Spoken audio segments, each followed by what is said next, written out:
Pakistan has successfully privatized Pakistan International Airlines, and this time, the deal worked where years of attempts had failed. For decades, PIA, which was once a proud flag carrier and symbol of national pride, became synonymous with financial losses and mounting debt. But today, that story is changing. So how did they pull it off, and why does this matter? Let's break it down.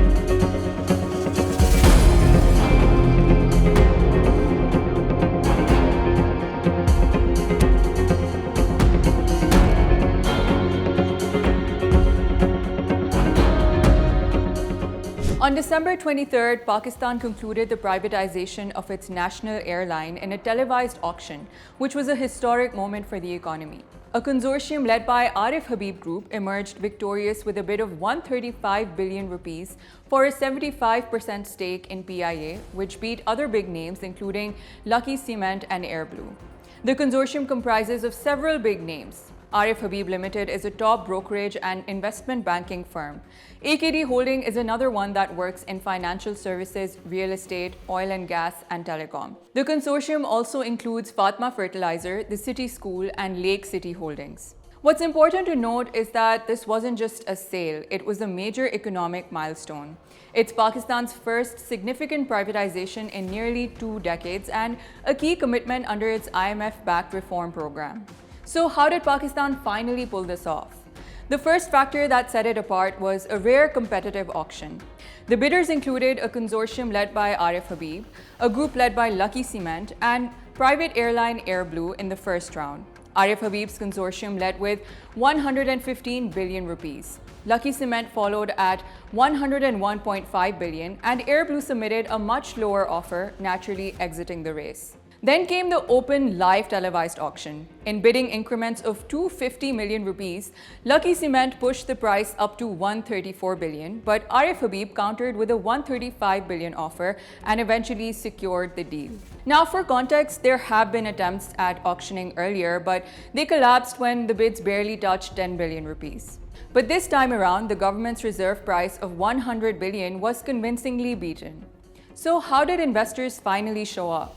You see, the real story isn't the bidding war, it's what happened before it. Instead of selling PIA as is, the government restructured it first. Here's how. Around 650 billion rupees in legacy debt and liabilities were sent to a separate holding company. Pension obligations and balance sheet risks were removed. Tax concessions and deferred credits were offered. And finally, PIA regained key UK and EU flight rights, restoring its international value. So what investors were buying was not the old PIA, but a cleaner, de-risked version of it. Economist Khaqan Najib called this sought-after microeconomic reform and described the deal as a very good start. But he also made an important point, that this success required significant sweeteners.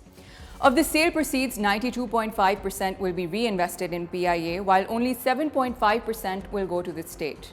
After winning the bid, Arif Habib struck a confident tone. He called PIA a national institution and reminded viewers of its glory days and said that privatization would promote investment across Pakistan. According to Dawn, his plans are ambitious. He wants to expand the fleet to 38 in the first phase and eventually grow to 65 aircraft depending on demand. He wants to create more employment as the airline scales, and he also wants to restore employee confidence and performance through fresh capital.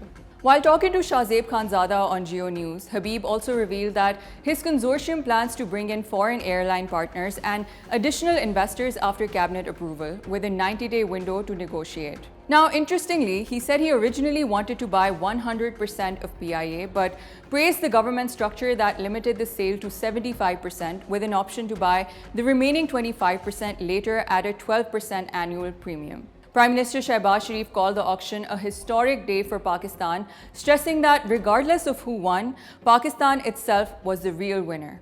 Finance Minister Mohammad Aurangzeb echoed that message, saying that the transparent process and strong local participation sent a powerful signal to both domestic and foreign investors. And Defence Minister Khwaja Asif pointed out something critical, that the lifting of UK and EU bans on PIA flights was a major reason investor confidence had returned. Muhammad Ali, the advisor to the Prime Minister on privatization, said that the new owners are expected to take operational control of PIA by April next year, subject to regulatory and government approvals. The advisor emphasized that the deal isn't just about transferring ownership. Fresh capital will be infused into PIA to help revitalize operations under the new management. But let's be clear, this isn't a magic fix. But this deal does achieve something crucial. It is a first step to stop the bleeding. It removes a massive recurring burden from taxpayers, and it proves that proper restructuring and transparency actually does work. PIA's journey back to glory is still far from guaranteed, but let's hope that this time around it lands somewhere good.